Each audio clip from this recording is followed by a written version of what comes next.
Bismillahirrahmanirrahim. Assalamualaikum warahmatullahi wabarakatuh. Innal hamdalillah nahmaduhu wa nasta'inuhu wa nastaghfiruhu wa natubu ilaih. Wa na'udzu billahi min shururi anfusina wa min sayyiati a'malina. May yahdihillahu fala mudilla lahu wa may yudlil fala hadiyalah. Wa asyhadu an la ilaha illallah wahdahu la syarika lah. Wa asyhadu anna Muhammadan abduhu wa rasuluhu la nabiyya ba'dah. Ya ayyuhalladzina amanu taqullaha haqqa tuqatih wa la tamutunna illa wa antum muslimun. Ya ayyuhan nasu taqu rabbakumul ladzi khalaqakum min nafsin wahidah wa khalaqa minha zawjaha wa batha minhuma rijalan katsiran wa nisaa'a. Wattaqullaha alladzi tasaaluna bihi wal arham innallaha kana 'alaykum raqiba.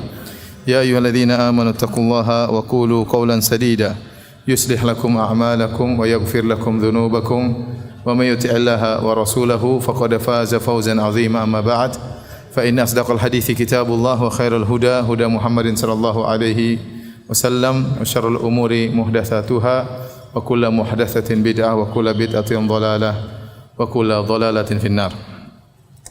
Ikhwani fillah wa akhwati fid din, azani Allah wa iyyakum.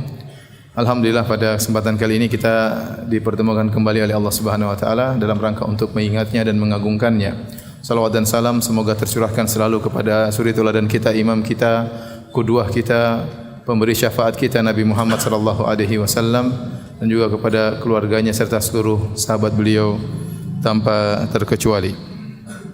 Pembahasan kita pada kesempatan kali ini adalah tentang fikih zikir pagi dan zikir petang, ya. Kenapa saya ingin membahas masalah ini? Karena zikir pagi petang adalah zikir yang mudah-mudahan bisa kita continue dalam berzikir dengannya di pagi hari maupun di petang hari. Dan banyak buku-buku yang menulis tentang zikir pagi petang, ya. Hanya saja belum menjelaskan fikihnya lebih detail dan juga tidak mencantumkan kandungan-kandungan dari zikir-zikir tersebut. Oleh karenanya, untuk melengkapi buku-buku yang sudah ada, maka kita bertemu pada kesempatan kali ini untuk bahas tentang fikih yang berkaitan dengan zikir pagi dan petang. Tidak diragukan bahwasanya salah satu ibadah yang sangat mulia adalah ibadah zikir. Ya ayyuhalladzina amanu dzkurullaha dzikran katsira wasabbihuhu bukratan wa asila. Kata Allah Subhanahu wa taala, wahai orang yang beriman, berzikirlah kepada Allah dengan zikir yang banyak dan bertasbihlah kepada Allah di pagi hari dan di petang hari. Jadi Allah menyuruh kita untuk banyak berzikir kepada Allah. Dan zikir ibadah yang ringan, pahalanya besar. Dan dalil yang menunjukkan akan ini sangat banyak. Di antaranya contohnya seperti sabda Nabi sallallahu alaihi wasallam di akhir hadis dari Sahih Al-Bukhari, kata Nabi sallallahu alaihi wasallam, kalimatani habibatani ila rahmani khafifatani ala lisani thaqilatani fil mizan subhanallah bihamdi subhanal azim. Dua kalimat yang dicintai oleh Allah Subhanahu wa taala, ringan di lisan tetapi berat di timbangan. Ringan di lisan tapi berat di timbangan. Subhanallah bihamdihi subhanallahul azim. Mudah, ya. Walhamdulillah tamla'ul mizan. Tamla'u ma baina sama'i wal ard. Kalimat alhamdulillah memenuhi timbangan. Artinya sangat memberatkan timbangan kebajikan pada hari kiamat kelak. Bahkan memenuhi antara langit dan bumi. Jadi sebagaimana penjelasan Syekh Al-Utsaimin rahimahullahu taala, zikir ini ibadah yang ringan, pahalanya besar, namun banyak orang yang tidak diberi taufik untuk melakukannya. Banyak orang yang tidak diberi taufik oleh Allah untuk melakukannya. Apalagi di zaman sekarang kita ini, terlalu banyak perkara-perkara yang memalingkan kita dari zikir. Ya, adanya HP, adanya gadget, adanya media sosial, ya. Adanya perdebatan, adanya komentar-komentar, adanya selfie-selfie. Ini semua membuat kita semakin jauh dari mengingat Allah Subhanahu wa taala. Saya masih ingat di Arab Saudi sering sekali kalau kita lagi ngantri ada tulisan di depan, ya, imla daqaiqaka daqaiqak bil istighfar. Penuhilah detik-detikmu atau menit-menitmu dengan istighfar, ya. Sekarang orang nunggu tidak bosan karena ada gadget ya. Tidak perlu istighfar lagi. Sudah masuk dunia Facebook, masuk dunia Twitter, baca komentar enggak habis-habisnya, baca komentar orang lain dan akhirnya tidak terasa 15 menit berlalu, setengah jam berlalu, 1 jam berlalu dan dia tidak mendapatkan apa-apa. Ya. Belum lagi berita yang dibaca tidak semuanya benar. Banyak informasi yang tidak benar, ada informasi benar juga informasi mengadu domba, menumbuhkan kebencian, ada informasi bermanfaat, ada, tapi tidak sebanding dengan waktu yang berlalu yang dia habiskan. Oleh karenanya, zikir adalah ibadah yang agung, pahalanya besar, namun tidak semua orang yang bisa melakukannya. Karenanya hadirin dan hadirat yang dirahmati Allah Subhanahu wa taala, kita ingin menghidupkan ibadah zikir ini, ya. Ibadah zikir, terutama zikir pagi dan zikir petang hari yang mendapat perhatian khusus dalam syariat untuk mengingat Allah tatkala di pagi hari maupun di petang hari. Dan zikir, orang yang terbiasa dengan berzikir dia akan merasakan kelezatan. Kalau dia tidak berzikir dia merasa ada sesuatu yang hilang darinya. Oleh karenanya sebagian ulama mengatakan seluruh ibadah di surga tidak dilakukan lagi kecuali zikir. Di ibadah Anda sudah tidak salat lagi, Anda sudah tidak mungkin tidak puasa lagi, ya ngapain puasa, ada banyak bidadari di sana ya. Sudah tidak salat, tidak sujud lagi, tetapi zikir masih terus. Makanya ahlul jannah yulhamuna tasbih wa tahmid, ya. Para penghuni surga diberi ilham oleh Allah sehingga pembicaraan mereka berisi tasbih, bertasbih kepada Allah, memuji Allah Subhanahu wa taala. Jadi semua ibadah di surga sudah tidak ada lagi kecuali apa? Zikir kepada Allah Subhanahu wa taala. Ini menunjukkan bahwasanya zikir adalah kelezatan. Kelezatan murni, ya. Kelezatan murni. Orang yang terbiasa berzikir dia akan merasa kehilangan tatkala dia lisannya tidak berzikir kepada Allah Subhanahu wa taala. Alhamdulillah zikir itu mudah. Ya, antum ya lagi naik mobil bisa berzikir, naik motor bisa apa? Berzikir ya. Kalau punya hafal Quran ya bisa hafal Quran, kalau enggak punya hafalan bisa subhanallah, alhamdulillah, wala ilaha illallah, Allahu akbar. Ya bebas ya. Zikir kapan saja diperbolehkan. Tapi hadirin hadirat yang rahmatillah Subhanahu wa taala, kita akan bahas tentang fikih zikir pagi petang. Tentunya faedah zikir sangatlah banyak. Sebagaimana disebutkan oleh Ibnu Qayyim dalam kitabnya Al-Wabilus Shayyib, sekitar 100 faedah dari faedah zikir. Namun di antaranya kita sebutkan beberapa faedah zikir, ya. Yaitu zikir menjadikan seorang tidak sibuk dengan dosa-dosa lisan. Seperti ghibah, namimah, perkataan yang sia-sia, ngejek, ya, nyindir, itu semua kalau kita sering berzikir, kita tidak terbiasa dengan hal tersebut. Ya. Orang biasa berzikir kalau dia habiskan waktunya untuk nyindir, untuk ngejek, untuk ghibah, dia merasa rugi. Kenapa? Dia sudah terbiasa apa? Berzikir. Sebagaimana wasiat Nabi kepada seorang sahabat, la yazalu lisanuka ratiban min dzikrillah. Jadikanlah lisanmu senantiasa basah karena berzikir kepada Allah Subhanahu wa taala. Ya. Dengan banyak berzikir kita akan terpalingkan dari kegiatan-kegiatan yang tidak bermanfaat. Ya. Kalau Anda sudah biasa berzikir, rugi kalau waktu Anda habis untuk baca yang tidak ada faedahnya. Apalagi orang yang sudah punya hafalan Quran, dia rugi waktunya berlalu, dia tidak memurajaah, mengulangi Al-Quran. Ya. Maka saya selalu berulang saya sampaikan, kalau Anda belum punya hafalan Quran, maka sisihkan waktu untuk menghafal Al-Quran. 1 juz, 2 juz, 3 juz, alhamdulillah. Meninggal punya hafalan 5 juz, luar biasa. Ya. Jangan meninggal dunia juz amma saja belum tamat, ya. Baru hafal 3 qul huwallahu ahad, qul a'udzu birabbil falaq, qul a'udzu birabbin nas. Satu lagi 4 yang qul ya ayyuhal kafirun. Yang lain belum hafal. Kalau punya hafalan Quran, waktu Anda naik motor, naik mobil, Anda bisa murajaah Al-Quran, ya. Anda bisa semangat, lebih semangat salat malam. Kenapa? Karena ada bacaan yang Anda baca, lebih menambah iman Anda. Jadi biasakan diri untuk berzikir kepada Allah Subhanahu wa taala. Kemudian faedah yang kedua, orang yang berzikir kalau dia mengingat Allah, maka Allah akan mengingatnya. Kata Allah, fadhkuruni adzkurkum. Ingatlah aku, maka aku akan mengingatmu. Ini harus kita yakini. Setiap Anda ingat Allah, Allah akan ingat Anda. Ya. Bahkan dalam hadis kata Allah Subhanahu wa taala, man dzakarani fi nafsihi, dzakartuhu fi nafsi. Barang siapa yang mengingatku dalam dirinya, maka aku akan mengingatnya dalam diriku, kata Allah Subhanahu wa taala. Wa man dzakarani fi mala'in dzakartu fi mala'in khairun minhu. Barang siapa yang menyebutku, mengingat aku di hadapan banyak orang, maka aku akan menyebut dia juga di hadapan rombongan yang lebih baik daripada rombongan itu, yaitu di hadapan para malaikat. Jadi kalau Anda ingin diingat-ingat oleh Allah, Anda ingat Allah Subhanahu wa taala. Al jazaa' min jinsil amal, balasan sesuai dengan perbuatan. Ya, kalau Anda sering ingat Allah Subhanahu wa taala, Allah akan ingat Anda. Nah, saat Anda menghadapi musibah, menghadapi problem, Allah ingat Anda, Allah tahu Anda. Kenapa? Karena Anda sering mengingat Allah Subhanahu wa taala. Ya, ada solusi, Allah tawarkan solusi. Allah akan berikan ketenangan, Allah akan berikan ketenteraman. Karenanya di antara faedah zikir adalah ketenangan. Kata Allah Subhanahu wa taala, "Ala bi dzikrillah tatmainnul qulub." Ketahuilah dengan mengingat Allah maka akan tenang hati. Hati akan menjadi tenteram. Apalagi di zaman sekarang ini, begitu banyak berita yang menakutkan, begitu banyak berita yang mengkhawatirkan, kondisi yang buat orang stres. Maka dengan zikir kepada Allah Subhanahu wa taala akan menghilangkan penyakit-penyakit tersebut.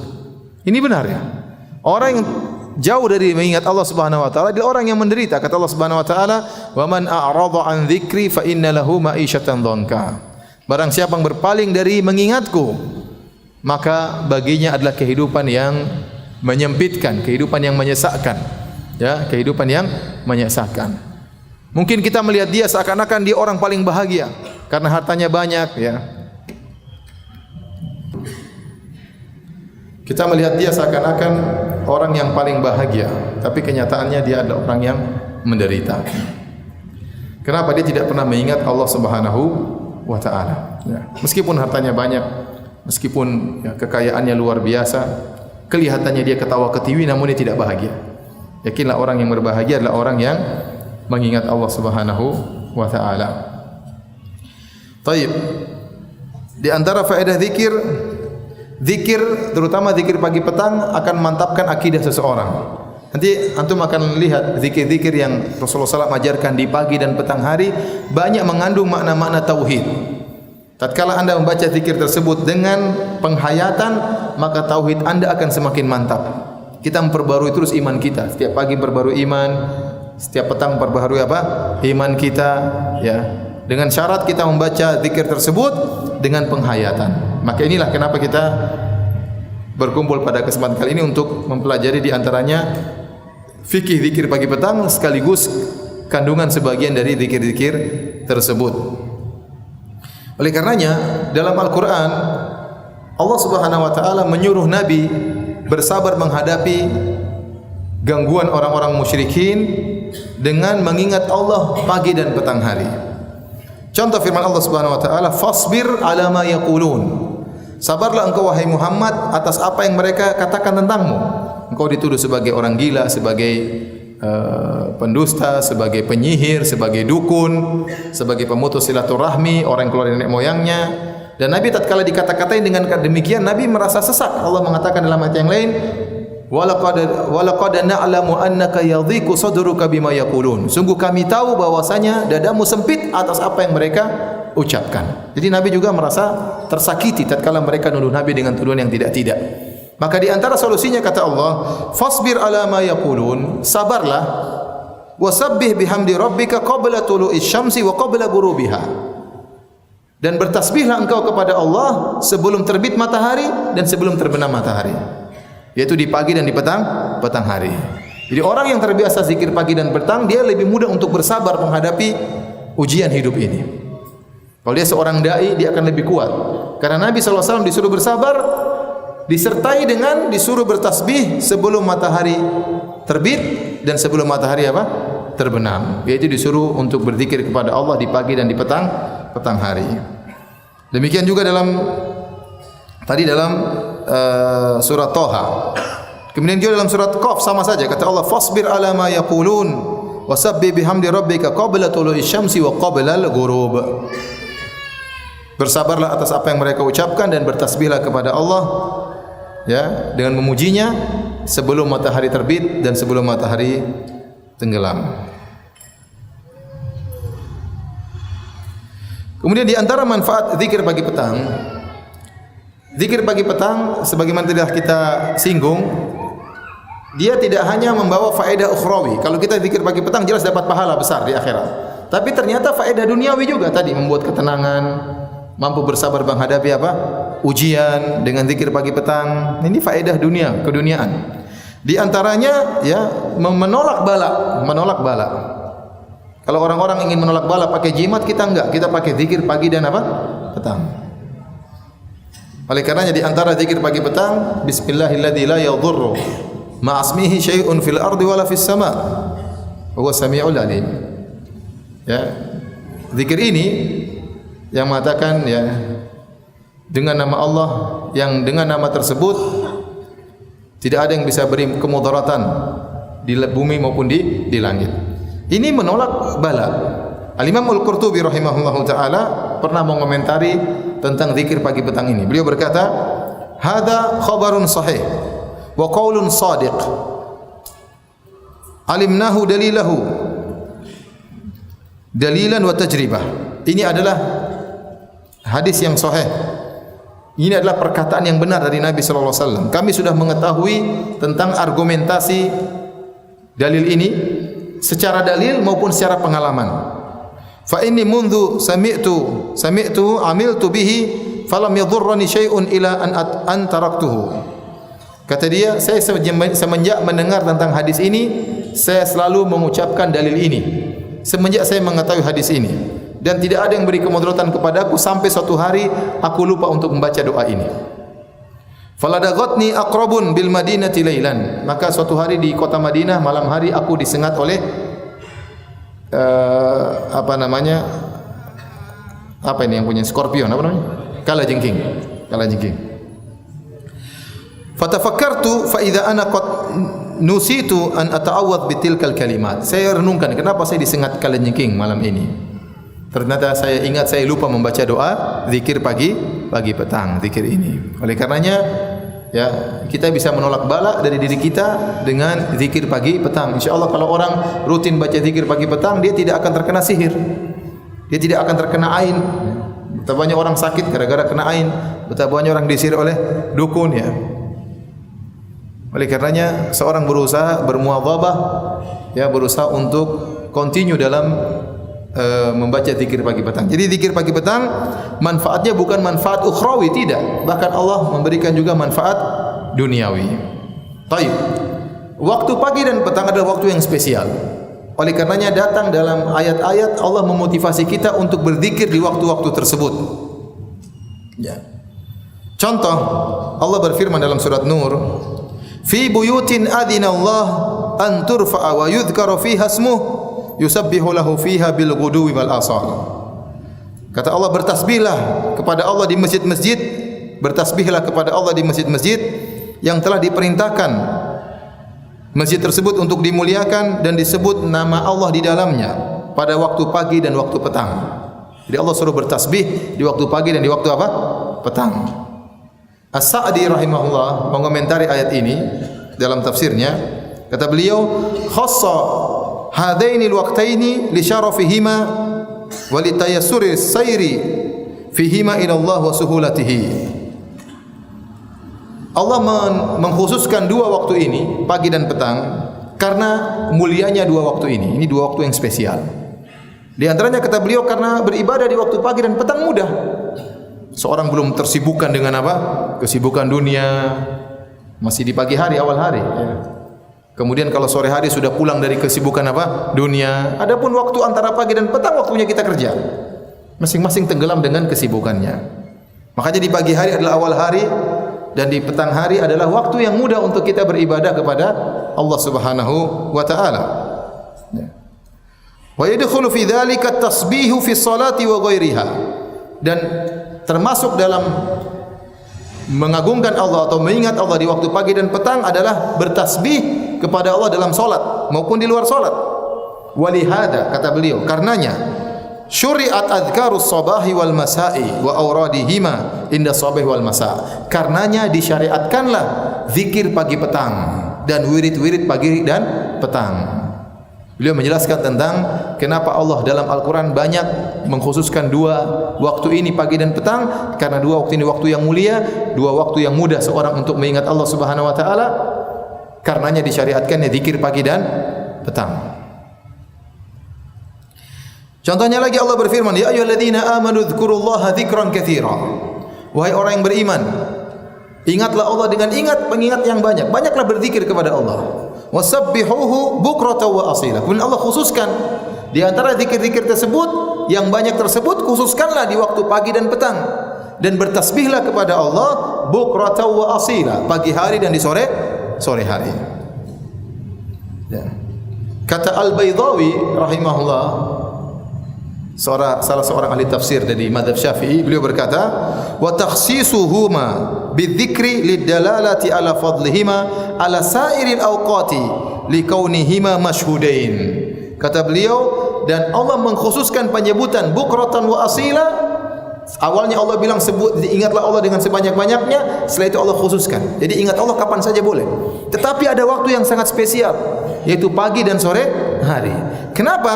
Kata beliau, lidalalati ala fadlihima. Allah mengkhususkan dua waktu ini untuk menunjukkan akan keutamaan pagi dan petang ala sairil awqat, dibandingkan dengan waktu-waktu yang lain.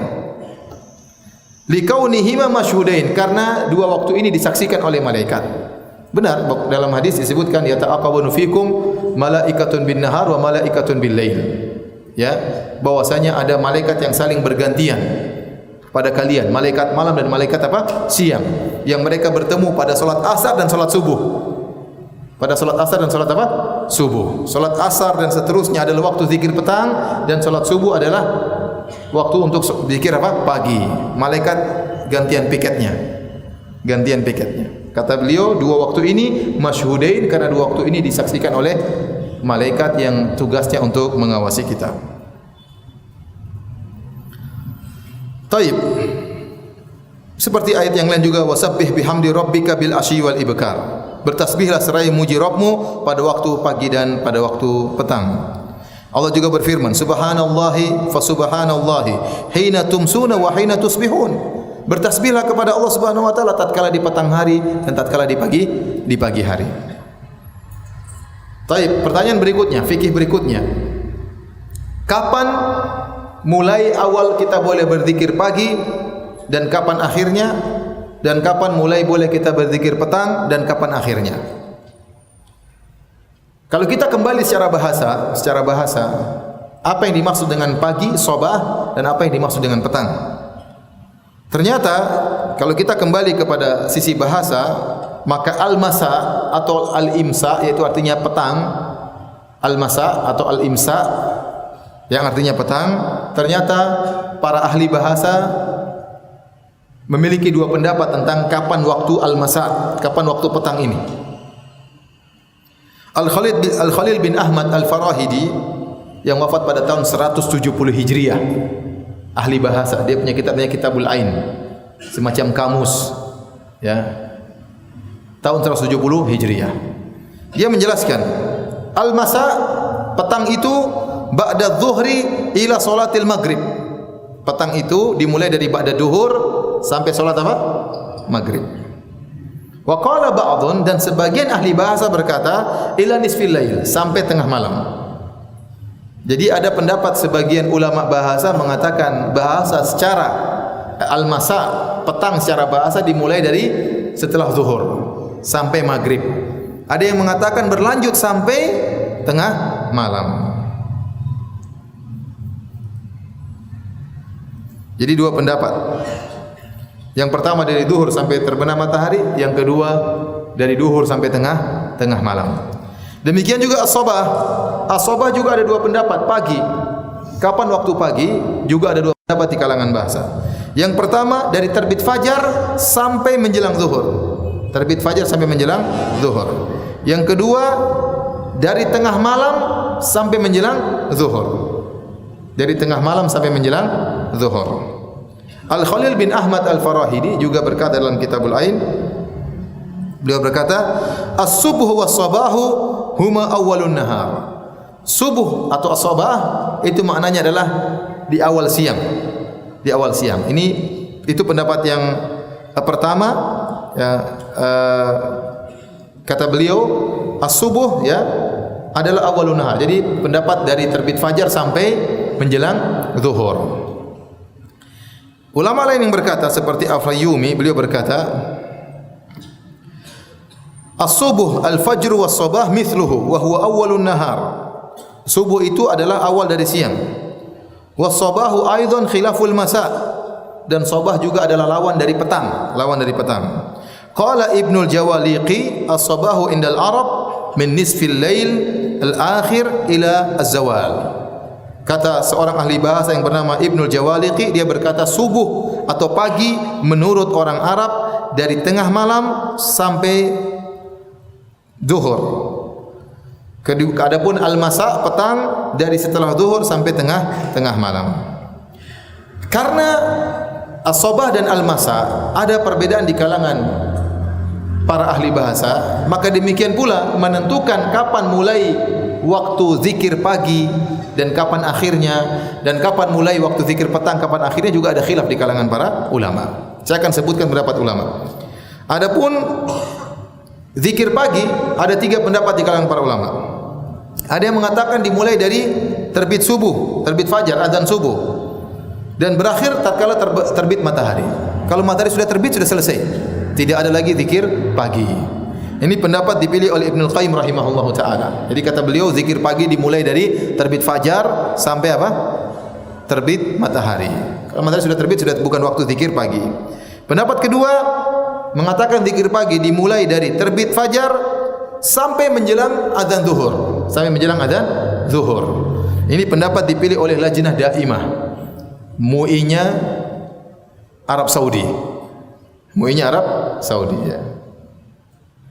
MUAS, Majelis Ulama Arab apa? Saudi.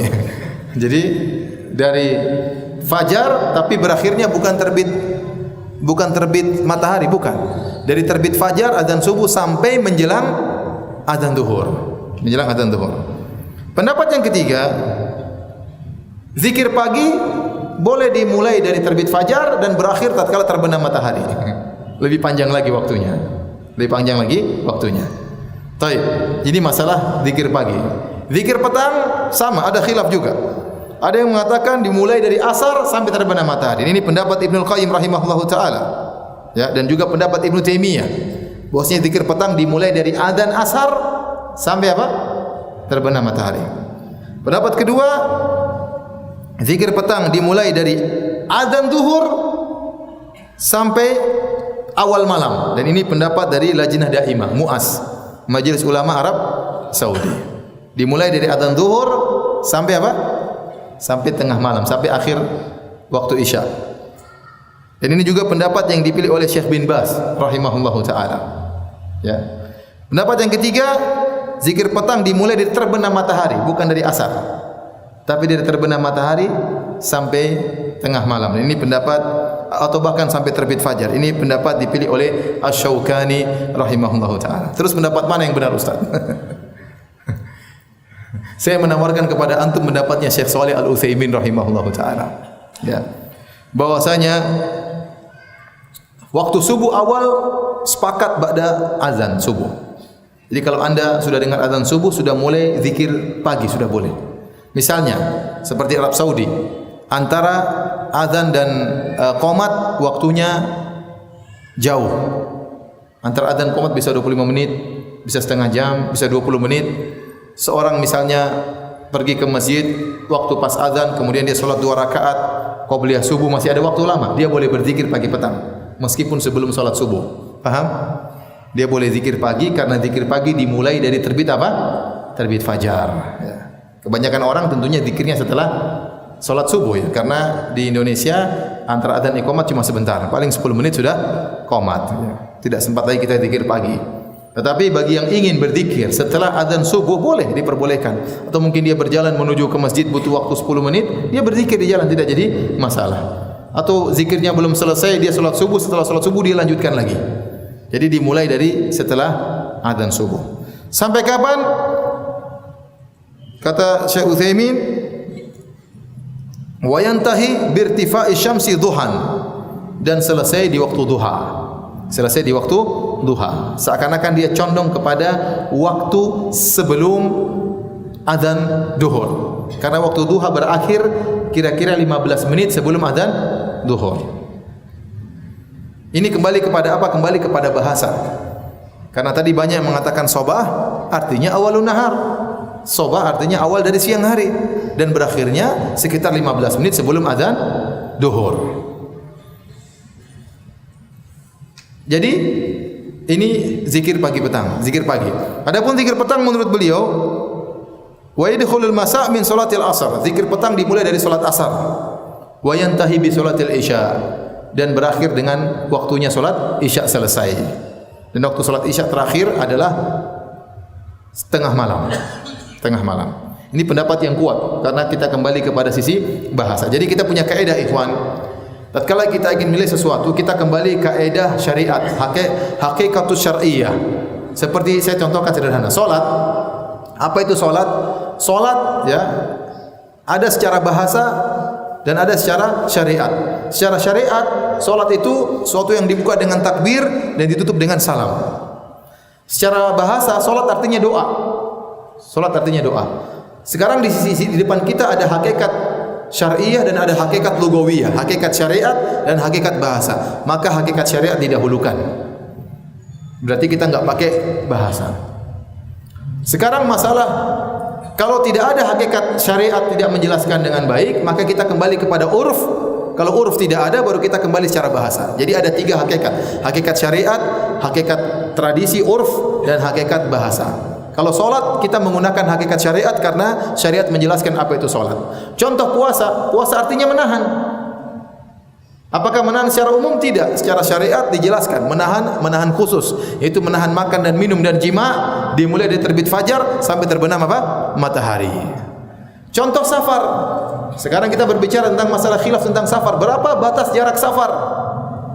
Kita kembali kepada hakikat syariat. Apakah syariat pernah menjelaskan berapa batas jarak kita boleh bersafar? Ternyata tidak ada dalilnya. Ternyata tidak ada dalilnya. Kemudian kalau tidak ada hakikat syariat, kita kembali kepada hakikat urf secara tradisi. Dan ini yang dipilih oleh Ibnu Taimiyah rahimahullah taala dan Syekh Utsaimin dan yang lainnya. Maka tatkala syariat tidak memberi batasan tentang berapa batas jarak dikatakan safar, kita kembali kepada tradisi. Kapan tradisi masyarakat menamakan itu safar, maka itu safar. Maka itu apa? Safar. Nah, jadi maksud saya, tatkala kita menilai sesuatu, kita lihat dulu secara syariat ada atau tidak. Kalau enggak ada, kita ke uruf tradisi. Kalau enggak ada, baru ke secara bahasa. Nah, masalah tentang pembatasan pagi dan petang, secara dalil enggak ada dalilnya. Nabi tidak pernah mengatakan subuh dimulai dari sekian, berakhir sekian, enggak ada. Karena tidak ada Nabi pernah menjelaskan subuh dimulai dari sekian, berakhir dari sekian, petang dimulai dari sekian, berakhir dari sekian, maka kita kembali kepada kaidah bahasa. Dan bahasa tadi telah menjelaskan namanya subuh itu dimulai terbit fajar sampai menjelang apa? Zuhur. Dan namanya masa dimulai dari asar sampai malam. Dan ini pendapat yang kuat. Ini pendapat yang kuat. Dan condong kepadanya lajnah ad-daimah. Ya, MUAS, ya. Majelis Ulama Arab Saudi. Dari sini ikhwani fillah wa akhtifiddin azani Allah wa ikum, yang hati-hati Anda berzikir pagi dimulai dari terbit fajar sampai sebelum terbit matahari.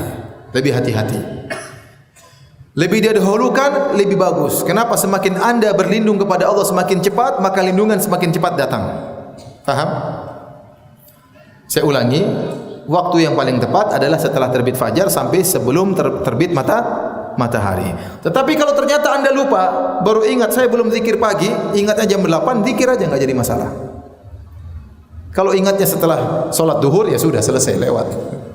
Tapi kalau jam 8, jam 9 lupa berzikir, zikir aja enggak jadi masalah. Karena waktu zikir pagi masih berlanjut sampai sekitar 15 menit sebelum azan duhur. Semakin Anda menyegerakan, semakin baik. Karena Anda minta perlindungan kepada Allah semakin cepat. Faham? Demikian juga zikir petang. Zikir petang hendaknya Anda mulai setelah solat asar, sebelum terbenam matahari. Tapi seandainya Anda setelah terbenam matahari lupa belum baca, maka silakan baca meskipun sebelum isya atau setelah isya, enggak jadi masalah. Baca zikir petang. Paham sampai di sini? Baik. Sekarang kita bahas tentang adab dalam berzikir pagi dan petang. Ada adab-adab. Yang pertama, hendaknya kita tidak membaca zikir pagi petang kecuali yang sahih. Kecuali yang sahih. Ada beberapa zikir pagi petang diperselisihkan. Sebagian ulama mensahihkan, Syekh Albani mendhaifkan, Syekh Albani mensahihkan, sebagian ulama mendhaifkan, ya. Kita perlu memilah-milih tatkala itu. Ya. Usahakan kita berzikir dengan yang jelas-jelas sahih atau disepakati kesahihannya. Atau kalau khilaf Anda menilai mana yang lebih kuat. Kalau Anda nilai itu lebih kuat, ya silakan diamalkan. Tapi jangan berzikir pagi petang dengan zikir-zikir yang dhaif, ya. Karena tidak datang dari Nabi sallallahu alaihi wasallam. Yang kedua, hendaknya membacanya dengan penuh penghayatan. Ini yang saya bilang agak kurang di buku-buku yang dibagi rata-rata atau ditulis, tidak disertakan makna dari kandungan doa tersebut. Seperti kandungan doa Sayyidul Istighfar, itu kandungannya apa? Dan itu kandungannya bagus-bagus. Subhanallah itu maknanya apa? Ya. Subhanallah wa bihamdihi adada khalqihi wa ridha nafsihi wa zinata arsyihi min kalimatihi, itu maksudnya apa? Sehingga sebagian orang baca tanpa mengerti apa maksudnya, ya. Maka perlu untuk dipahami maksud dari zikir-zikir tersebut, ya. Meskipun secara singkat, agar tatkala kita membacanya kita bisa lebih konsentrasi, ya. Saya alhamdulillah sudah nulis tentang ini, tentang masalah makna kandungan dari zikir pagi petang, dan insyaallah terbit ya tidak lama lagi, ya. Tapi intinya ini penting agar kita bisa mengerti tentang kandungan zikir tersebut. Kalau kita sudah mengerti, ya sudah, kita baca sekali saja dengan baik, sudah ngerti, sudah masuk dalam ilmu kita, maka kita berzikir dengan penuh penghayatan. Al-Qurtubi berkata, "Innama yahsulu thawabul jasimu liman qama bihaqqi hadhil kalimat fastahdhara ma'aniyaha biqalbihi wa ta'ammalaha bifahmihi." Hanyalah seorang mendapatkan pahala besar dari berzikir, dia hanya peroleh pahala yang besar bagi orang yang berzikir dengan kalimat-kalimat ini sambil dia menghadirkan makna dan kandungan dari zikir-zikir tersebut, sambil dia merenungkan kandungan dari makna zikir tersebut. Maka seorang hanya berzikir hanya terlepas dari lisannya, berbeda dengan orang yang berzikir sambil dia renungkan. Sambil dia renungkan maknanya, pahalanya lebih besar. Maka seorang berusaha mengerti apa makna dari zikir pagi dan petang.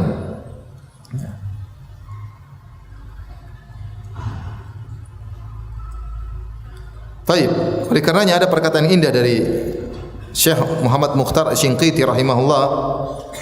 Ya, beliau berkata, "Madumta taqra'ul adhkar fa abshir bikulli khair."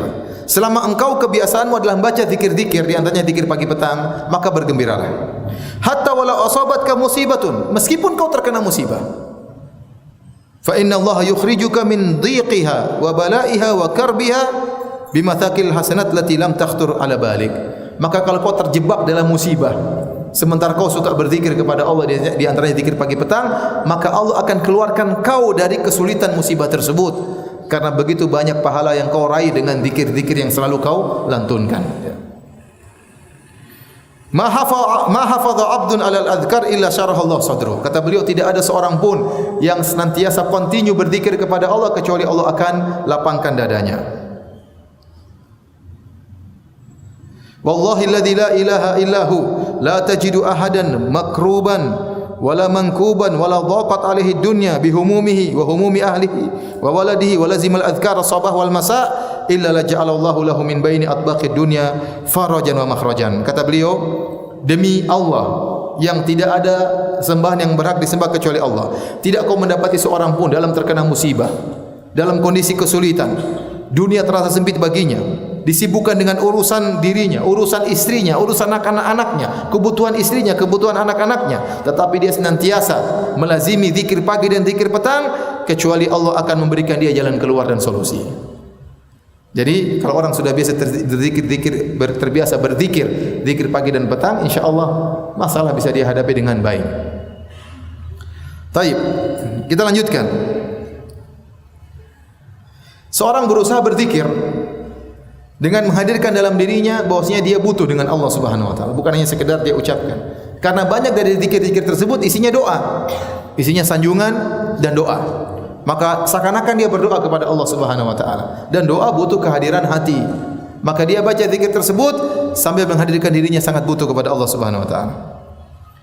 Kemudian zikir pagi petang hendaknya dibaca semuanya, jangan sebagiannya. Tetapi jika seorang tidak punya waktu, waktunya cuma sedikit, dia boleh baca sebagiannya, tidak harus seluruhnya.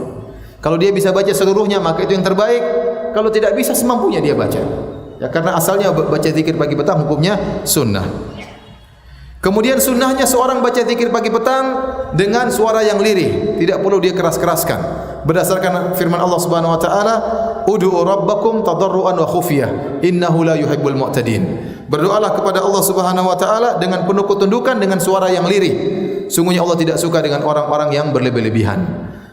Ya. Dari sini kita tahu zikir pagi petang tidak disyariatkan berjamaah, tidak perlu berjamaah rame-rame membaca zikir apa? Pagi petang. Tidak pernah dicontohkan oleh Nabi dan tidak pernah dicontohkan oleh para sahabat. Masing-masing berzikir sendiri-sendiri. Ustaz, saya tidak bisa, maka saya perlu diajari. Enggak apa-apa. Berjamaah sesekali untuk diajari. Tapi kalau sudah bisa, maka berzikir sendiri-sendiri. Kemudian Ustaz, saya tidak bisa zikir pagi petang, tapi saya dengar teman saya berzikir pagi petang, saya dengar dengan saksama. Apakah saya dianggap zikir pagi petang? Jawabannya belum. Kau cuma mendengarkan zikir pagi petang. Belum berzikir pagi dan petang. Kemudian tidak disyariatkan berzikir pagi petang dengan mengangkat tangan. Meskipun di antara zikir-zikir tersebut ada isinya doa. Kenapa? Karena Nabi tidak pernah berzikir pagi petang dengan mengangkat apa? Tangan. Maka meskipun isinya doa, tetap saja kita berzikir dengan zikir biasa. Tidak harus berzikir pagi petang dalam kondisi suci. Benar kalau Anda berwudu, berzikir pagi petang lebih afdal. Tetapi kalau Anda tidak berwudu, maka tidak jadi masalah. Bahkan dalam kondisi junub boleh berzikir pagi dan petang. Karena dalam hadis Aisyah berkata, "Kana Nabi sallallahu alaihi wasallam yadhkurullaha ala kulli ahyanihi." Rasulullah sallam berzikir kepada Allah dalam segala kondisinya. Kata Aisyah dalam segala kondisinya berarti umum, baik dalam kondisi bersuci atau dalam kondisi apa? Junub, beliau senantiasa berzikir kepada Allah Subhanahu wa taala. Hanya saja khilaf di kalangan para ulama. Kalau zikir tersebut ada ayat-ayat Al-Qur'annya. Contoh di antara zikir pagi petang ada ayat kursi. Ada qul huwallahu ahad, ada qul a'udzu birabbil falaq, ada qul a'udzu birabbin nas. Apakah orang yang junub boleh berzikir pagi petang dengan membaca ayat-ayat Al-Qur'an tersebut? Maka ini ada khilaf di kalangan para ulama. Adapun yang bukan ayat-ayat Al-Qur'an maka tidak mengapa meskipun junub. Seperti bismillahilladzi la yadhurru ma'asmihi syai'un fil ardi wala fis sama'. Ini boleh dalam kondisi apa? Junub. A'udzu bikalimatillahi tammati. Ya, dan seterusnya ini juga boleh baca dalam kondisi junub karena bukan ayat Al-Qur'an. Yang khilaf di kalangan para ulama, tatkala kita junub, kita ingin zikir pagi petang, boleh enggak baca ayat kursi? Bolehkah baca qul huwallahu ahad 3 kali, qul a'udzu birabbil falaq 3 kali, qul a'udzu birabbin nas 3 kali? Maka ada khilaf di kalangan para ulama. Adapun mazhab Malikiyah berpendapat boleh. Mazhab Malikiyah berpendapat boleh karena mereka mengatakan Anda membaca ayat-ayat ini bukan dalam rangka tilawah. Yang dilarang adalah membaca Al-Qur'an, bertilawah Al-Qur'an dalam kondisi junub, tetapi Anda membaca ayat-ayat ini dalam rangka untuk berzikir, untuk wirid aja. Sebagai zikir pagi petang, bukan dalam rangka untuk bertilawah, maka Anda tidak buka dengan a'udzubillahi minasyaitonir rajim, bismillahirrahmanirrahim, Allahu la ilaha illa huwal hayyul qayyum, karena Anda tidak sedang bertilawah. Paham? Anda tidak buka dengan a'udzubillahi minasyaitonir rajim. Ini pendapat Malikiyah. Pendapat ulama mengatakan tidak boleh. Selama itu ayat Al-Qur'an, maka tidak boleh. Jadi yang lebih hati-hati untuk ayat Al-Quran tidak usah dibaca tatkala junub. Yang lebih hati-hati. Tapi kalau ada yang baca, kita katakan ada khilaf di kalangan para ulama. Taib, azan Isya, nanti kita lanjutkan lagi insyaallah taala. Bismillahirrahmanirrahim. Assalamualaikum warahmatullahi wabarakatuh. Alhamdulillah, salatu wassalamu ala Rasulillah wa ala alihi wa sahbihi wa ala. Kita lanjutkan sedikit lagi tentang fikih zikir pagi dan petang. Jadi telah kita jelaskan bahwasanya orang dalam kondisi tidak bersuci, dalam kondisi junub boleh berzikir pagi dan petang kecuali membaca ayat kursi, qul huwallahu ahad, qul a'udzu birabbil falaq, qul a'udzu birabbin nas. Makin ada khilaf di kalangan para ulama. Karena dia termasuk ayat kan Rasulullah SAW melarang orang junub baca Al-Qur'an, ada hadisnya. Maka sebagian ulama seperti ulama Malikiyah berpendapat boleh meskipun junub boleh baca ayat kursi 3 qul. Kenapa? Karena bacaannya bukan niatnya untuk baca tilawah. Maka tidak dibuka dengan a'udzubillahi minasyaitonir rajim, tetapi kita baca sebagai zikir. Ya, kebetulan zikir tersebut berbentuk ayat-ayat Al-Qur'an. Ya, maka tidak mengapa. Ini pendapat ulama Malikiyah. Sebagian ulama mengatakan tidak boleh karena itu termasuk dari ayat-ayat Al-Quran, maka tidak boleh dibaca dengan dalam kondisi junub. Yang lebih hati-hati kita tidak membacanya tatkala kondisi apa? Junub. Tapi kalau ada yang baca maka ini masalah khilafiyah, tidak bisa kita ingkari karena sisi pendalilannya juga kuat. Kemudian berikutnya kalau kita baca zikir pagi petang terkadang ditulis dalam buku-buku, maka tidak mesti berurutan, tidak mesti yang pertama ini, kedua ini, tidak. Yang penting kita semuanya baca, semuanya kebaca.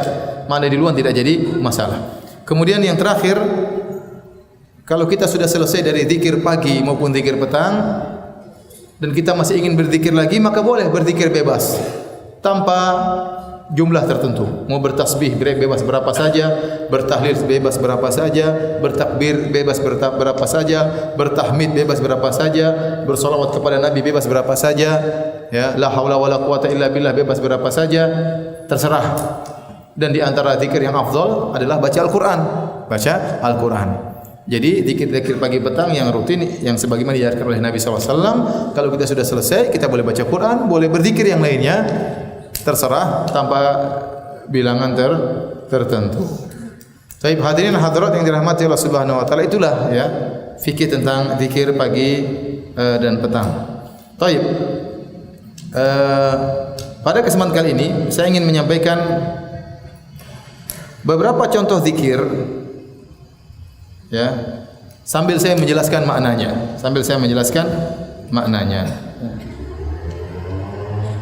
Contoh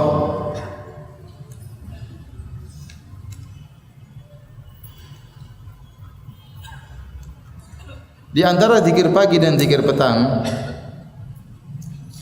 adalah beristighfar kepada Allah Subhanahu wa taala.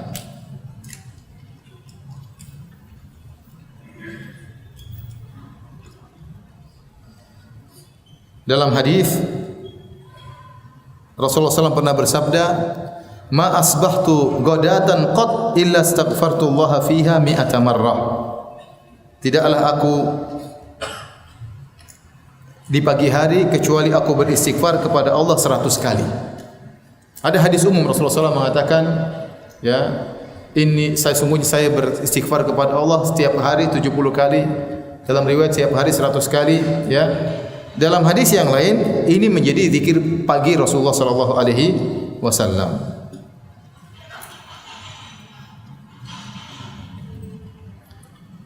Oleh karenanya, kita disunahkan untuk beristighfar tatkala di pagi hari 100 kali.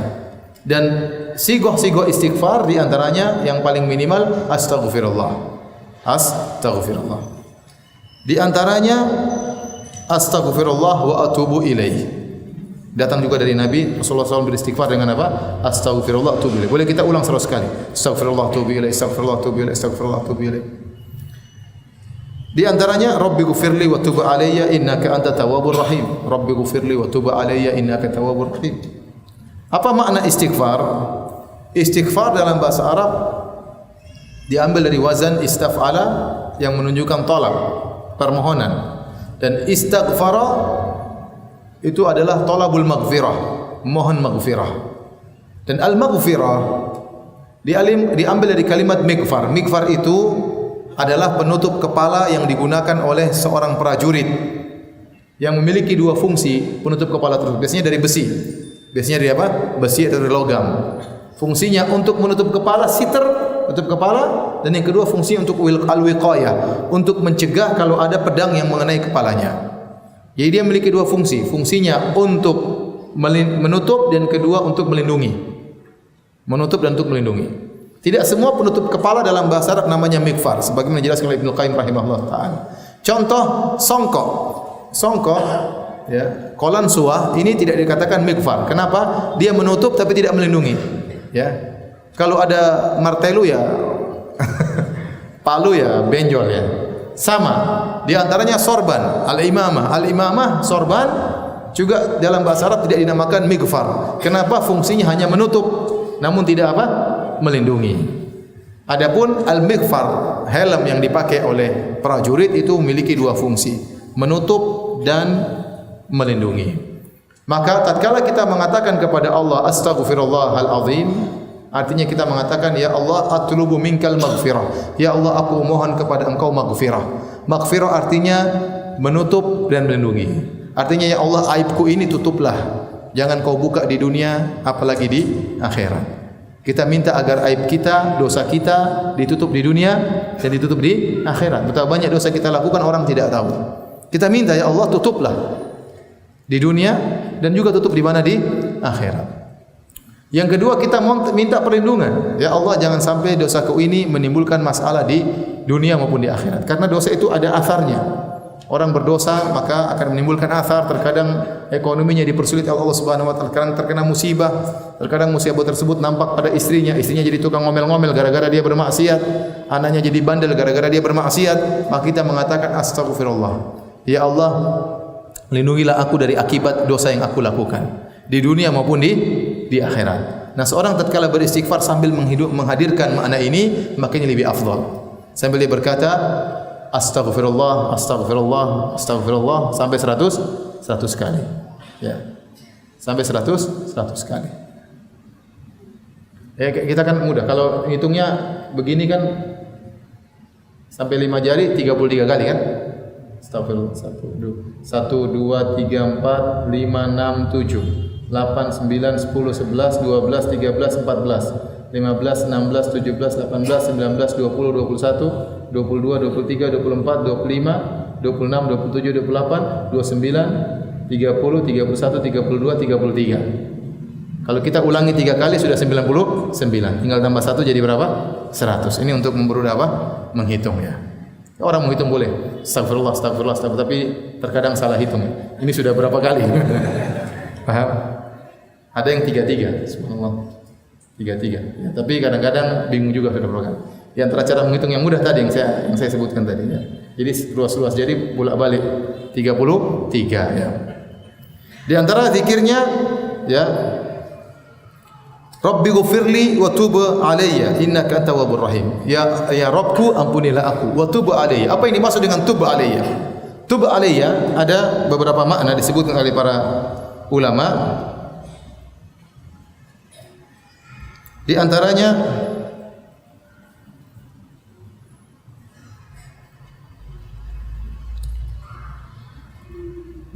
ya Allah, terimalah taubatku, terimalah taubatku. Itu tub alayya, terimalah taubatku.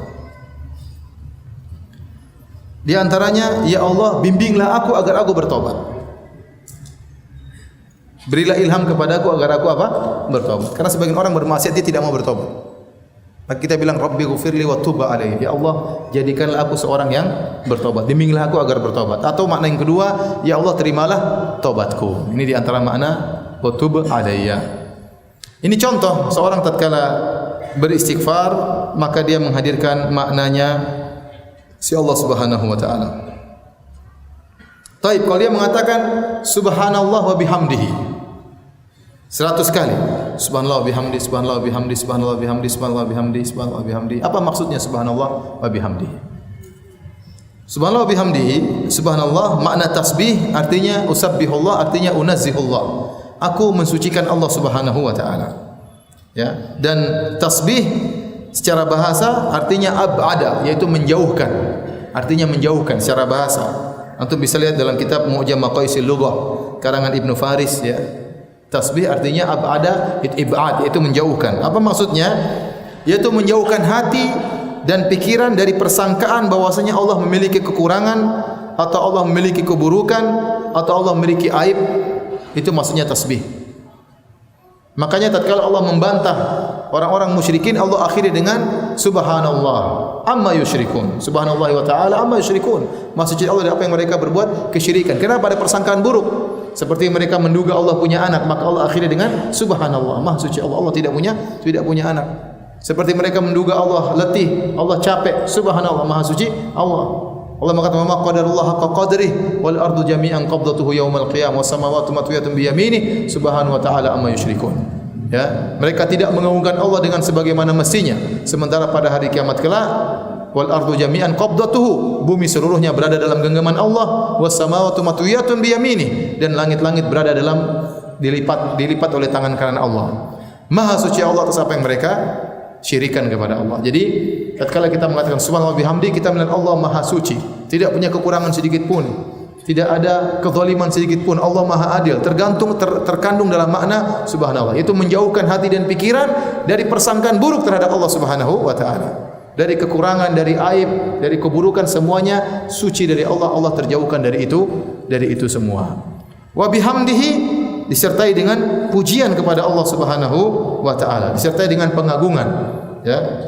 Jadi at-tasbih mensucikan Allah dari segala keburukan dan kekurangan, melazimkan ta'zim, melazimkan pengagungan. Apalagi disertai dengan wa bihamdihi, memuji Allah atas segala, ya, ketinggian sifat-sifat Allah Subhanahu wa taala. Kenapa kita puji Allah? Kita puji Allah karena dua perkara. Perkara pertama, karena sifat-sifat Allah yang maha tinggi, pantas untuk dipuji.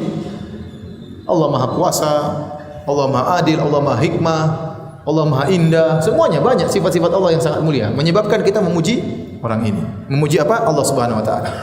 Sebab yang kedua, karena betapa banyak nikmat yang kita rasakan dari Allah Subhanahu wa taala.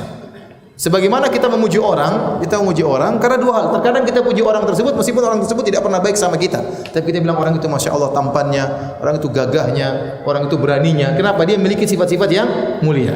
Terkadang kita puji orang, kenapa? Karena dia suka traktir kita makan bakso gratisan. Orang ini masya Allah, saya sering ditraktir gratis, ya, sering dibantu, ya, kita puji dia. Demikian tatkala kita memuji Allah juga dari dua sisi. Pertama dari sisi sifat-sifatnya yang maha tinggi, maha sempurna, tidak ada kurangan sedikit pun. Yang kedua adalah karena betapa banyak nikmat yang Allah berikan kepada kita, tiada henti-hentinya. Baik, lanjut apa sudah? Ya, sisanya baca sendiri nanti di bukunya, ya. Ini sekedar contoh saja. Saya ingin motivasi antum tatkala berzikir hendaknya merenungkan kandungannya, sehingga tatkala berzikir benar-benar kita renungkan maknanya, kita hayati, dan manfaatnya insyaallah lebih afdal. Wallahu ta'ala alam bisawab. Selanjutnya kita buka tanya jawab. Ustaz, bagaimana hukumnya berzikir dengan menggunakan tasbih? Yang benar, tasbih adalah alat, bukan ritual. Meskipun sebagian ulama berpendapat tasbih adalah bid'ah, contohnya Al-Albani rahimahullahu taala, tetapi ulama yang lain membolehkan, Shalih Fauzan dan yang lainnya membolehkan. Dan ini pendapat yang lebih kuat bahwasanya boleh, karena tasbih tersebut hanyalah sebagai alat, bukan ritual, ya. Seorang boleh menggunakan tangannya untuk bertasbih, seorang boleh menggunakan alat yang 1 2 3 4 5 6, seorang boleh pakai apa? Tasbih, ya. Ini hanya sekedar alat. Tetapi yang lebih afdal bertasbih dengan apa? Dengan jari. Kata Nabi SAW, fa innahunna mustantaqatun yaumal qiyamah. Sungguhnya jari-jari ini akan dibuat berbicara oleh Allah pada hari kiamat, menjadi saksi bahwasanya kita bertasbih. Dan kalau orang bawaannya selalu pakai tasbih, kalau enggak bawa tasbih dia enggak berzikir, ya. Tapi kalau orang bawaannya bawa jari, dia tinggal gini-gini aja. Terus kalaupun berzikir dengan tasbih, maka ingat itu sebagai alat, bukan sebagai ritual. Kalau dianggap sebagai ritual, maka terjerumus dalam bid'ah. Contoh, merasa kalau dengan tasbih lebih afdal. Apalagi sebagian orang tasbihnya diinapkan di kuburan wali fulan. Ini kejadian. Ada yang menitip, Kak, bayar sekian untuk diinapkan di kuburan wali fulan, sehingga tasbihnya menjadi apa? Afdal. Ada yang jual tasbih dengan mahal, katanya ini tasbih dari kapal Nabi Nuh. Kurang ajar kapal Nabi Nuh dirusak jadikan tasbih, ya. Ada seperti itu, ya. Terus tasbih yang penting bisa buat ngitung, enggak usah besar-besar. Ada tasbih yang besar-besar begini, besar-besar. Saya pernah lihat tasbih besar-besar, saya bilang, Mbak, ada yang lebih besar? Enggak, ini yang terbesar katanya. Besar-besar gimana tasbihnya? Subhanallah, subhanallah, subhanallah. Ini buat gini, bisa masukin kantong, keluar gitu. Maksud tasbih kecil-kecil aja. Yang penting ringkalan 100 misalnya, ya. Penting 100 untuk itu. Enggak jadi masalah untuk mempermudah apa? Menghitung. Jadi ingat kalau pakai tasbih jangan riya. Jangan apa? Riya, dan jangan niru-niru para biksu Buddha, ya. Kemudian pakai di apa? Di kalung, enggak. Jadi tasbih itu hanya sekedar alat, ya. Jangan dijadikan apa? Ritual. Kalau dijadikan ritual maka terjerumus dalam bid'ah. Tapi hanya sebagai alat hitung maka enggak jadi masalah. Ustaz, bagaimana cara mendapatkan ilmu ikhlas? Apakah bisa dengan berzikir? Ya, di antara zikir, nanti kalau antum baca zikir pagi petang, isinya banyak tauhidnya, la ilaha illallah. Antum renungkan maknanya. Antum dalam solat saja kita mengatakan iyyaka na'budu wa iyyaka nasta'in, ya Allah, hanya kepada Engkau aku beribadah. Ini membantu kita untuk ikhlas. Kita ingat bahwasanya hanya kepada Allah kita beribadah. Kita solat bukan untuk pujian manusia, kita berhaji bukan untuk pujian manusia, kita berdakwah untuk bukan disanjung manusia, kita belajar ilmu bukan supaya dikatakan orang alim, tidak. Tapi kita beribadah hanya untuk Allah. Jadi dalam solat pun kita bisa teringat akan ikhlas. Di antaranya dalam zikir pagi petang.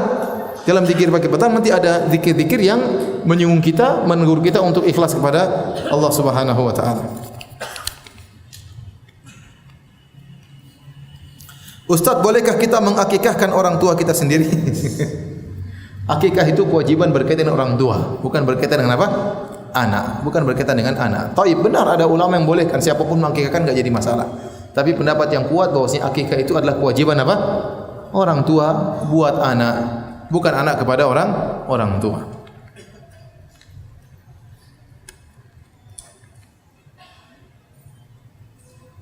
Ustaz, kami di Jakarta terbelenggu dengan aktivitas dunia. Masya Allah, terbelenggu. Lepas belenggunya. Di waktu afdal pagi berangkat kerja dan petang pulang kerja sehingga membaca zikir sambil berkendaraan dan kadang hitungannya tidak tepat sehingga ana lebihkan. Enggak jadi masalah. Enggak jadi masalah ya. Jadi kita baca subhanallah 100 kali itu minimal, lebih juga boleh, enggak jadi masalah. Kita baca la ilaha illallah syarikalah 100 kali itu minimal, lebih 100, lebih dari itu juga enggak jadi masalah. Nanti Rasulullah SAW sebutkan dalam hadisnya. Ya, tidak jadi masalah. Ini Nawawi mengatakan lebih dari itu tidak jadi masalah ya. Kalau bawa tasbih insyaallah lebih mudah. Subhanallah. Ada teman yang rutin membaca zikir pagi petang tapi terkena sihir dan gangguan jin. Ya, kita bilang ini kan namanya usaha. Namanya usaha. Kita bilang banyak yang baca tidak terkena gangguan jin apa? Ya, jadi orang mungkin diuji, mungkin dia punya kesalahan yang lain, mungkin dia punya maksiat yang lain, atau mungkin dia orang baik tapi diuji oleh Allah Subhanahu wa taala. Nabi sallallahu alaihi wasallam pernah disihir, apalagi yang kurang dari Nabi sallallahu alaihi wasallam. Nabi sallallahu alaihi wasallam pernah disihir dalam Sahih Bukhari ya. Sehingga dia dibayangkan mendatangi istrinya, ternyata dia tidak mendatangi apa? Istrinya, hanya disihir oleh seorang lelaki apa? Yahudi. Ya, seorang bisa saja diuji oleh Allah Subhanahu wa taala. Ustaz, saya sudah zikir pagi petang tapi saya ketabrak motor. Ya alhamdulillah, kalau ente tidak zikir ketabrak truk ente. Jadi ya kita berusaha. Allah sudah takdirkan mau zikir pagi petang, mau apa tetap aja kena musibah. Mungkin anda punya maksiat supaya dikurangi dosa-dosanya. Ya.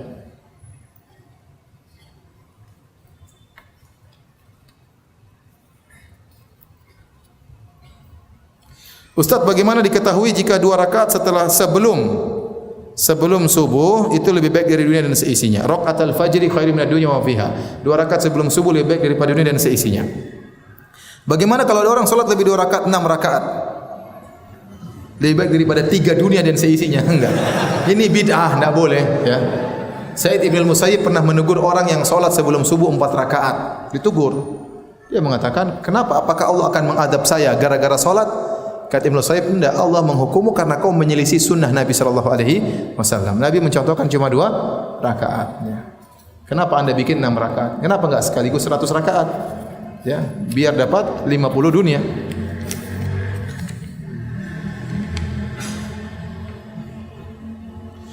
Ustaz, bagaimana kalau subhanallah alhamdulillah Allahu akbar disambung? Enggak jadi masalah. Subhanallah alhamdulillah wallahu akbar wala haula wala quwwata illa billah, enggak jadi masalah. Disambung enggak jadi masalah. Apakah zikir setelah salat wajib, zikir pagi dan petang harus dijeda terlebih dahulu atau langsung disambung? Bahkan sebelum salat juga boleh. Saya akan bilang tadi, sudah masuk adzan subuh sudah boleh mulai zikir apa? Pagi, meskipun sebelum salat. Nanti ternyata salat belum selesai, habis salat lanjutin lagi. Sambung juga enggak jadi masalah. Dijeda juga tidak jadi apa? Masalah. Dijeda pas sarapan pagi juga enggak jadi masalah ya. Jadi enggak ada masalah. Yang penting waktunya pagi dan waktunya sore.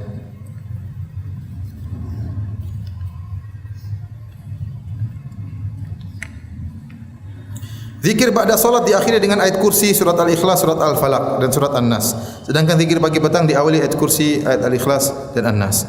Apakah bacaan surat tersebut dibaca berulang atau cukup 1 kali tatkala salat sekaligus zikir? Saya bilang diulang lebih baik karena dalil tentang zikir Nabi sendiri, dalil tentang zikir pagi petang juga apa? Sendiri.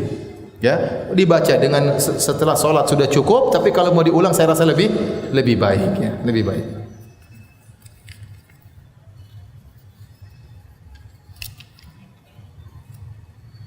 Ustaz, bolehkah kita berkorban dengan menyetorkan uang pembelian korban ke rekening yayasan yang menyediakan hewan kurban, tapi kita tidak melihat secara langsung hewan kurban tersebut? Boleh, karena kita mewakilkan. Dan mewakilkan itu boleh. Namun hukum asalnya seorang berkorban kalau bisa berkorban sendiri. Kalau bisa berkorban depan rumahnya. Kenapa? Karena korban itu ada salah satu syiar ibadah yang ditampakkan. Seperti salat berjamaah kita tampakkan, demikian juga korban. Jangan korban diam-diam di belakang di dapur, enggak ya. Korban orang kelihatan anak-anak lihatkan kepada istri orang, dan juga Rasulullah berkorban di hadapan para sahabat karena ini syiar bahwasanya kita menyembelih karena Allah Subhanahu wa taala. Makanya para ulama sering mengatakan yang afdal seorang berkorban sendiri, motongnya nyembelih sendiri. Ini yang afdal. Kalau tidak bisa maka wakilkan kepada orang lain, tidak mengapa.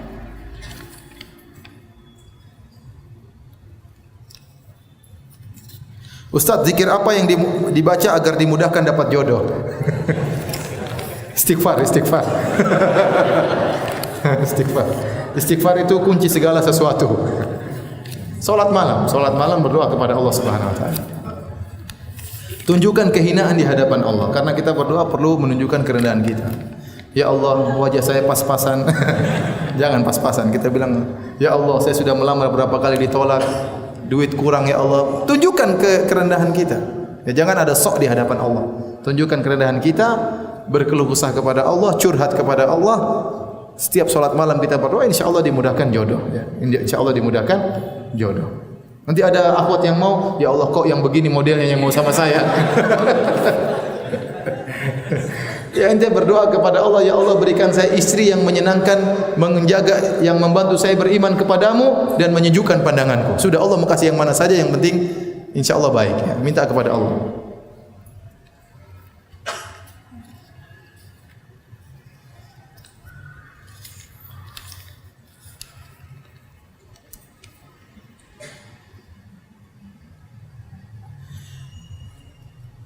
Berhubung dengan zikir setelah solat, setelah ana belajar bahwa zikir setelah solat itu tulannya kalimat istighfar cuma 3 kali. Itu membuat ana kekurangan istighfar. Kenapa kekurangan istighfar?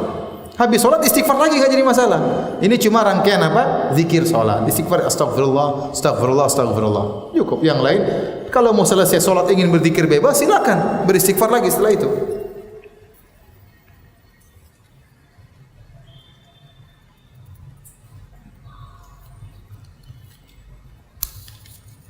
Saya mau bertanya tentang hadis subhanallah bihamdi ada khalqi wa ridha nafsi wa zinata arsi wa kalimati. Hadis ini sahih, boleh zikir pagi. Boleh zikir pagi dibaca 3 kali.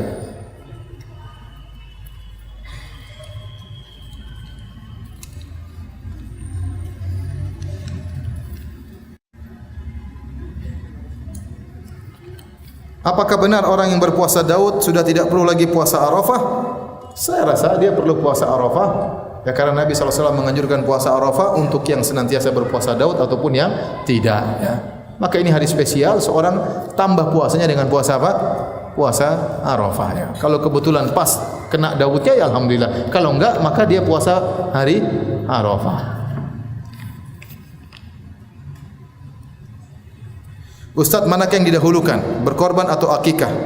Karena kebetulan istri saya sudah hamil 9 bulan. Diperkirakan lahir 1 pekan setelah Idul Adha, sedangkan dana terbatas. Kalau kira-kira ya bisa berhutang untuk berkorban dan bisa dibayar pada waktunya, maka kata ulama tidak apa-apa berhutang untuk korban. Tapi kalau ternyata kondisi uangnya tidak ada, utang pun sudah banyak ya. Mana yang dahulukan, akikah atau korban ya? Allah alam ya. Dua-duanya penting ya. Saya tidak tahu dalilnya mana lebih utama ya. Tetapi kalau dari sisi nanti anaknya tanya, ayah sudah akikah, saya belum, mending akikah aja. Mending akikah saja. Seakan-akan kita ada tanggungan buat siapa? Tanggungan buat anak ya. Kalau saya jadi dia, saya akan akikah dulu. Meskipun saya tidak tahu dalilnya. Tapi saya cuma takut ditanya sama anak, Pak sudah akikah belum dulu saya? Dulu bapak berkorban, kamu tidak diakikahkan. Tapi saya tidak tahu jawabannya. Tapi saya katakan kalau saya jadi dia, saya akan tunda untuk apa? Akikah. Ya. Tapi kalau anda rasa bisa cari rezeki, ya sudah, buat korban nanti akikah belakangan Allah kasih rezeki lagi ya. Bolehkah berzikir dengan tangan kiri jika sedang naik motor? Tidak apa-apa. Nah, asalnya kita berusaha dengan tangan kanan. Kalau tidak, dengan tangan kiri juga tidak jadi masalah. Baik, demikian saja kajian kita pada malam hari ini. Mohon maaf, sebagian belum saya jawab ya. Ditanyakan kepada ustaz yang lain. Kita bin kafaratul majlis. Subhanakallah bihamdik. Asyhadu an la ilaha illa anta astaghfiruka wa atubu ilaik. Assalamualaikum warahmatullahi wabarakatuh.